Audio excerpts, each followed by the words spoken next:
Hi friends, welcome to Telugu Bus. 2024 IPL లో 10th match అన్నది RCB versus KKR మధ్య జరగబోతోంది. సో నేను ముందే ఫస్ట్ ఒకేషన్ చెప్పేస్తున్నాను. సో లాస్ట్ మ్యాచ్ అంటే ఎస్ఆర్హెచ్ ముంబై మ్యాచ్ అప్పుడు నేను ప్రిడిక్షన్ చేంజ్ చేయాలనుకున్నాను ట్రావిస్ హెడ్ వచ్చాక అండ్ అలాగే ల్యూక్యూడ్ బయటకు వెళ్ళాక. బట్ వీడియో చాలామంది చూశారు, మళ్ళీ వాళ్ళు దాన్ని రిసీవ్ చేసుకుంటారో లేదో అని చెప్పి ఏదో ఒక్క మూమెంట్లో అందుకేనమాట నాట్ చేంజింగ్ మై ప్రిడిక్షన్ అని చెప్పి మెన్షన్ చేసి మరీ పెట్టాను. ఒక గట్ ఫీలింగ్తో వెళ్ళాను, బట్ అనుకున్నట్టు జరగలేదు. సో ఇప్పటి నుంచి ప్రిడిక్షన్స్ చేంజ్ చేయాలి అనిపిస్తే ఖచ్చితంగా డ్యామ్ షూర్గా చేంజ్ చేస్తాను అనమాట టెలిగ్రామ్ ఛానల్లో. అందుకే డిస్క్రిప్షన్ బాక్స్లో ఉన్న టెలిగ్రామ్ ఛానల్లో వెళ్ళి జాయిన్ అయిపోండి, మీకు చాలా యూజ్ ఉంటుంది. ప్రిడిక్షన్ చేంజ్ చేస్తే మీకు చాలామందికి రీచ్ అవుతుంది. ఇక కేజీఎఫ్ వర్సెస్ ఆర్ఆర్ఆర్ మ్యాచ్ జరగబోతోంది. Kohli, Glenn Maxwell and fab du Plessis versus Russell, Rinku Singh, Rana. మరి ఈ పోర్లో ఎవరు విజయం సాధిస్తారన్న ఒక అనాలిసిస్ అనేది క్లియర్గా ఈ వీడియోలో తెలుసుకుందాము. ఫస్ట్ మనం ఈ రెండు టీమ్స్ యొక్క ప్లేయింగ్ ఎలెవెన్ గురించి తెలుసుకుందాము. అండ్ ఈ మ్యాచ్ జరుగుతోంది ఆర్సీబీ హోమ్ గ్రౌండ్ చిన్న స్వామిలో అనేది ఖచ్చితంగా గుర్తుపెట్టుకోండి. మ్యాచ్ అయిపోయే వరకు ఈ విషయాన్ని అస్సలు మర్చిపోకండి. సో ఫస్ట్ మనం ఆర్సీబీ ప్లేయింగ్ ఎలెవెన్ చూసుకున్నాము అంటే ఖచ్చితంగా ఈరోజు మ్యాచ్లో మాత్రం వీళ్ళ బౌలింగ్ డిపార్ట్మెంట్లో ఏదో ఒక చేంజ్ జరుగుతుంది అనిపిస్తుంది. అది ముఖ్యంగా అల్జరీ జోసెఫ్ ప్లేస్లో నాకు తెలిసి రీస్ టాప్లే వస్తాడేమో అనిపిస్తుంది, లేదా లాకీ ఫెర్గ్యూసన్ ఎవరో ఒకరు ఒక ఓవర్సీస్ బౌలర్ అయితే మారుతాడని చెప్పి నాకు గట్ ఫీలింగ్ చెప్తుంది అనమాట. సో ఒకసారి ఆర్సీబీ ప్లేయింగ్ ఎలెవెన్ మనం చూసాము అంటే Faf du Plessis, Virat Kohli, Rajat Patidar, Glenn Maxwell, Cameron Green, Anuj Rawat, Mahipal Lomror, Dinesh Karthik, Mayank Dagar, Alzarri Joseph లేదా Reece Topley, Mohammed Siraj, impact ప్లేయర్గా యష్ దయాల్. సో ఈ విధంగా ఆర్సీబీ ప్లేయింగ్ ఎలెవెన్ ఉండే అవకాశం ఉంది. ఇక next KKR playing eleven. So వీళ్ళైతే చేంజెస్ చేయాలనిపిస్తుంది, ఎందుకంటే వీళ్ళ దగ్గర చాలా మంచి స్పిన్నర్స్ ఉన్నారు. చిన్నస్వామి స్టేడియంకి బాగా సెట్ అవుతారు. ఇక బౌలింగ్ డిపార్ట్మెంట్లో మిచెల్ స్టార్కి ఎక్కువ ఎక్స్పెన్స్ అవుతున్నాడు, అతనైతే పక్కకు పెట్టలేరు. సో ఒకసారి చూసాము అంటే Phil Salt, Sunil Narine, Venkatesh Iyer, Shreyas Iyer, Nitish Rana, Ramandeep Singh, Rinku Singh, Andre Russell, Mitchell Starc, Harshit Rana, Varun Chakravarthy, impact ప్లేయర్గా శ్రేయస్ శర్మ. సో ఈ రెండు టీమ్స్ గత పర్ఫార్మెన్స్లు చూసాము అంటే ఆర్సీబీ ఒక మ్యాచ్ గెలిచింది, ఒక మ్యాచ్ ఓడిపోయింది. ఇక కేకేఆర్ ఒక మ్యాచ్ గెలిచింది. బట్ ఆ ఒక్క మ్యాచ్ కూడా ఎస్ఆర్హెచ్ గెలవాల్సిన మ్యాచ్, అది కేకేఆర్ గెలిచిందనమాట. ఆ రోజు వాళ్ళ బౌలింగ్ డిపార్ట్మెంట్ ముఖ్యంగా ఫాస్ట్ బౌలర్స్ ఎక్కువగా ఫెయిల్ అయ్యారు. బట్ సునీల్ నరైన్ మాత్రం అద్భుతంగా బౌలింగ్ చేశాడు. బట్ జరుగుతుంది మ్యాచ్ ఇప్పుడు చిన్నస్వామిలో కాబట్టి మరి ఎవరి బౌలర్స్ అయితే అద్భుతంగా పర్ఫామ్ చేస్తారో వాళ్ళు గెలవడానికి ఎక్కువగా అవకాశం ఉంటుంది. బట్ మనం ఒకసారి రీసెంట్ పర్ఫార్మెన్స్ చూద్దాం అనమాట. ఆర్సీబీ ప్లేయింగ్ ఎలెవెన్లో ఉన్న వాళ్ళు కేకేఆర్ వాళ్ళతో ఎలా పర్ఫామ్ చేశారు అంటే కేకేఆర్ టీంతో ఒకసారి చూసాము అంటే ఫ్యాబ్ డూప్లెసిస్ కేకేఆర్కి అగైనెస్ట్గా 16 ఇన్నింగ్స్లో 473 రన్స్ చేశాడు. విరాట్ కోహ్లీ 29 ఇన్నింగ్స్లో 861 రన్స్ చేశాడు. రజత్ పటిదర్ ఒక్క ఇన్నింగ్స్ మాత్రమే ఆడాడు, ఒక్క రన్నే చేశాడు. గ్లెన్ మ్యాక్స్వెల్ 19 ఇన్నింగ్స్లో 452 రన్స్ చేశాడు, 4 వికెట్స్ తీసుకున్నాడు. కెమ్రన్ గ్రీన్ ఒక ఇన్నింగ్స్ ఆడాడు, ఒక రన్ అండ్ ఒక వికెట్. దినేష్ కార్తిక్ 17 ఇన్నింగ్స్లో 397 రన్స్ చేశాడు. అనుజ్ రావత్ 3 ఇన్నింగ్స్ ఆడి ఒక్క రన్ మాత్రమే చేశాడు. మహిపాల్ లామ్రోడ్ ఒక ఇన్నింగ్స్ ఆడాడు, 34 రన్స్ చేశాడు. అల్జరీ జోసెఫ్ 2 ఇన్నింగ్స్లు ఆడాడు, 3 వికెట్లు తీసుకున్నాడు. మయాంక్ దగ్గర ఎప్పుడు ఆడలేదు. ఇక మొహమ్మద్ సిరాజ్ 12 ఇన్నింగ్స్లో 13 వికెట్స్ తీసుకున్నాడు. యష్ దయాల్ 2 ఇన్నింగ్స్లు ఆడాడు అగైనెస్ట్ కేకేఆర్, 2 వికెట్లు తీసుకున్నాడు. సో ఈ విధంగా ఉంది పర్ఫార్మెన్స్ అనేది. చూసాము అంటే చాలా మంది RCB batsmen KKR bowling lineup పైన మంచిగానే రన్స్ చేశారు. రీసెంట్ ఇన్నింగ్స్లు కాకుండా టోటల్గా వాళ్ళు అన్ని మ్యాచ్లు చూసుకున్నాము అంటే వాళ్ళు ఏ టీంలో ఉన్నా ఇంతకుముందు వేరే టీంలో ఉండిండొచ్చు, బట్ కేకేఆర్ బౌలర్స్ ఫేస్ చేసినప్పుడు ఒక మంచి రన్స్ అయితే చేశారు చాలా మంది, ముఖ్యంగా టాప్ బ్యాట్స్మెన్స్. కోహ్లీ అవ్వచ్చు, ఫ్యాబ్ డూప్లెసిస్ అవ్వచ్చు, గ్లెన్ మ్యాక్స్వెల్ అవ్వచ్చు, ఈ ముగ్గురే ఈ టీంకి చాలా ఇంపార్టెంట్ ప్లేయర్స్. ఇక నెక్స్ట్ కేకేఆర్ వాళ్ళు ఎలా పర్ఫామ్ చేశారు అగైనెస్ట్ ఆర్సీబీ టీం చూసాము అంటే ఫిల్ సాల్ట్ ఒక్క ఇన్నింగ్స్ మాత్రమే ఆడాడు, 87 రన్స్ చేశాడు. సునీల్ నరైన్ 18 ఇన్నింగ్స్లో 232 రన్స్, 23 వికెట్స్ తీసుకున్నాడు. వెంకటేష్ అయ్యర్ 5 ఇన్నింగ్స్లో కేవలం 11 రన్స్ మాత్రమే చేశాడు. శ్రేయస్ అయ్యర్ 12 ఇన్నింగ్స్లో 304 రన్స్ చేశాడు. నితీష్ రాణా 14 ఇన్నింగ్స్లో 327 రన్స్ చేశాడు, 3 వికెట్స్ కూడా తీసుకున్నాడు. రమన్దీప్ సింగ్ ఒక ఇన్నింగ్స్ ఆడాడు, 6 రన్స్ చేశాడు. రింకు సింగ్ 3 ఇన్నింగ్స్లో 70 రన్స్ చేశాడు. ఆండ్రీ రసెల్ 14 ఇన్నింగ్స్లో 396 రన్స్ చేశాడు, 12 వికెట్స్ కూడా తీసుకున్నాడు. మిచెల్ స్టార్క్ ఎప్పుడు ఆడలేదు, అది అగైనెస్ట్ ఆర్సీబీ. వరుణ్ చక్రవర్తి 8 ఇన్నింగ్స్లో 13 వికెట్స్ తీసుకున్నాడు. హర్షిత్ రాణా ఎప్పుడు ఆడలేదు. శ్రేయస్ శర్మ 2 ఇన్నింగ్స్లో 5 వికెట్స్ తీసుకున్నాడు.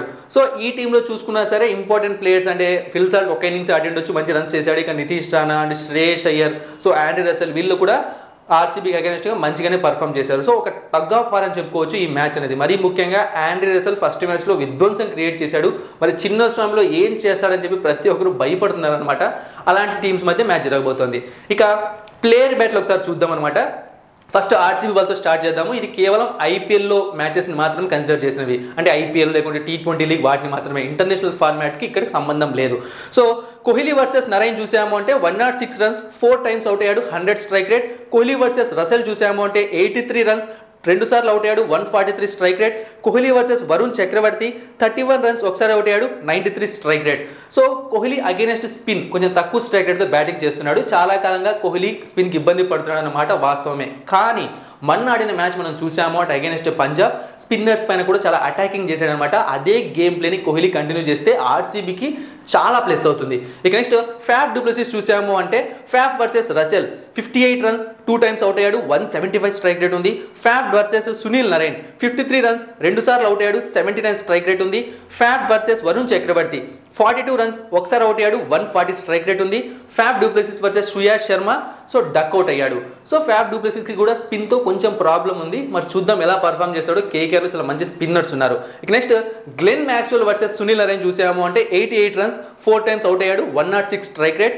Glenn Maxwell versus Varun Chakravarthy 35 runs 3 times out అయ్యాడు, 145 స్ట్రైక్ రేట్. ఇక గ్లెన్ మ్యాక్స్వెల్ మిచెల్ స్టార్క్ని కానీ హర్షిత్ రాణాని కానీ ఐపీఎల్లో T20 లీగ్స్లో ఎప్పుడు ఫేస్ చేయలేదు. సో మిగతా వాళ్ళని కూడా ఆండ్రీ రసెల్ బౌలింగ్లో ఆడాడు కానీ వికెట్స్ ఏమీ ఇవ్వలేదు. బట్ గ్లెన్ మ్యాక్స్వెల్కి స్పిన్కి ఎంత డేంజరస్ ప్లేయరో అదే టైంలో స్పిన్లో కూడా త్వరగా అవుట్ అయిపోతూ ఉంటాడు. అంటే బౌల్డ్ అయిపోవడం, హిట్టింగ్కి వెళ్ళి లేకుంటే స్టంప్ అవుట్ అవ్వడం, ముఖ్యంగా ఇవే ఎక్కువగా జరుగుతూ ఉంటాయి. ఇక నెక్స్ట్ చూసాము అంటే రజత్ పటిదార్ వర్సెస్ వరుణ్ చక్రవర్తి 6 రన్స్ ఒకసారి అవుట్ అయ్యాడు, 75 strike rate. Rajat Patidar versus Shreyas Sharma ఒక్క రన్ మాత్రమే చేశాడు, ఒకసారి అవుట్ అయ్యాడు, 25 strike rate. So Rajat Patidar ఈ మ్యాచ్లో చాలా ఇంపార్టెంట్ కాబోతున్నాడు అనమాట. ఎందుకు అంటే ఆల్రెడీ చెప్పాను కేకేఆర్ బౌలింగ్ లైన్ స్ట్రాంగ్గా ఉంది కాబట్టి రజత్ పటిదార్ లాంటి ప్లేయర్స్ పైన ఫోకస్ తక్కువగా ఉంటుంది కేకేఆర్ వాళ్ళది. సో అలాంటి టైంలో ఇతను మంచిగా పర్ఫామ్ చేస్తే టీంకి నీడ్ ఉంటుంది, అవసరం ఉంటుంది. అండ్ లాస్ట్ 2 ఇన్నింగ్స్లో చూసాము అంటే ఒక ఇన్నింగ్స్లో పర్వాలేదు అనిపించాడు, ఒక ఇన్నింగ్స్లో ఫెయిల్ అయ్యాడు. బట్ రజత్ పటిదార్ ఒకనొక స్టేజ్లో అంటే లాస్ట్ ఐపీఎల్ కాక ఆ లాస్ట్ ఐపీఎల్లో ఫెంటాస్టిక్గా పర్ఫామ్ చేశాడు మధ్యలో వచ్చి. సో అలాంటి స్కోర్స్ రజత్ పటిదార్ చేయాల్సిన అవసరం ఆర్సీబీకి చాలా ఇంపార్టెంట్. అది కూడా హోమ్ పిచ్చెస్ పైన మ్యాచెస్ గెలిస్తే యూజ్ ఉంటుంది. ఇక నెక్స్ట్ చూసామంటే దినేష్ కార్తిక్ వర్సెస్ సునీల్ నరైన్ 53 రన్స్ ఒకసారి అవుట్ అయ్యాడు, 115 strike rate. Dinesh Karthik versus Varun Chakravarthy 3 runs ఒకసారి అవుట్ అయ్యాడు, 60 strike rate. Dinesh Karthik versus Shreyas Sharma 6 runs ఒకసారి అవుట్ అయ్యాడు, 85 strike rate. So Dinesh Karthik against KKR spinner సరిగ్గా ఆడలేకపోతున్నాడు. ఇక మిగతా ఫాస్ట్ బౌలర్స్ని ఫేస్ చేయలేదు, కొంతమందిని ఫేస్ చేసిన వాళ్ళని కూడా అవుట్ ఎప్పుడు అవ్వలేదు. బట్ దినేష్ కార్తిక్ మంచి ఫామ్లో ఉన్నాడు, చూద్దాం మరి ఏం జరుగుతుందో. Next KKR batsmens versus RCB bowlers player battle ఎలా ఉంది. కేవలం IPL and T20 leagues international ఫార్మాట్ని ఇంక్లూడ్ చేయట్లేదు, మళ్ళీ చెప్తున్నాను.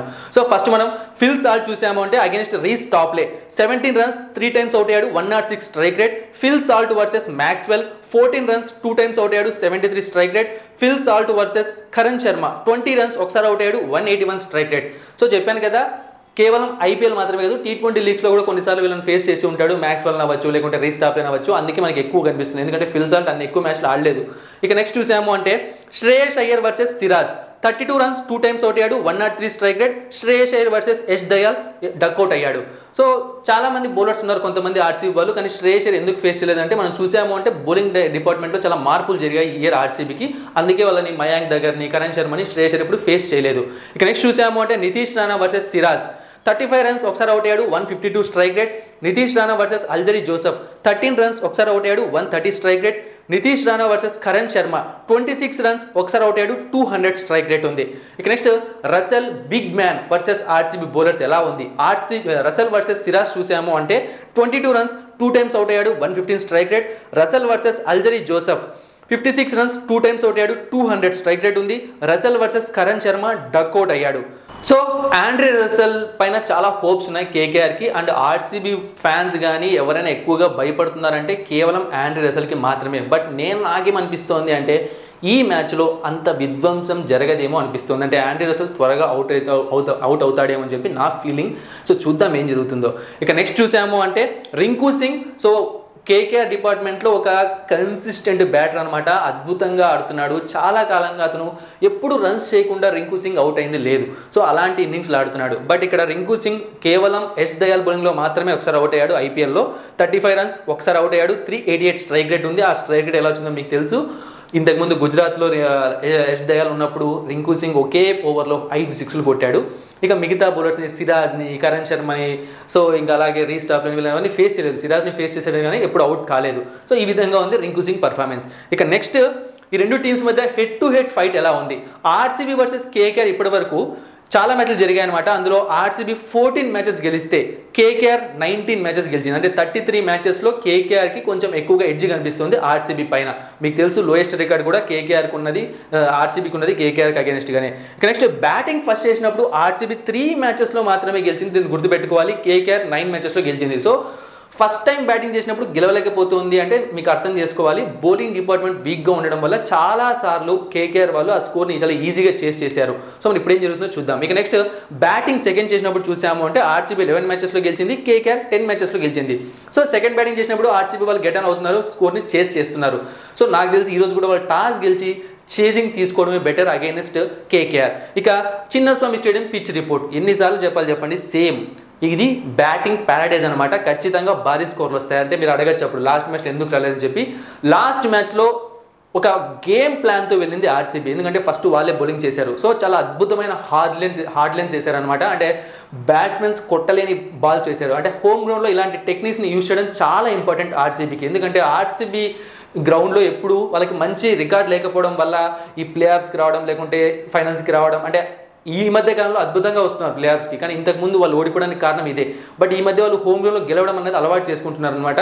సో అలాగా బౌలింగ్ చేస్తే అద్భుతంగా ఉంటుంది. సో బట్ బ్యాటింగ్ అనేది పిచ్చగా అనుకూలిస్తుంది, డౌట్ లేదు.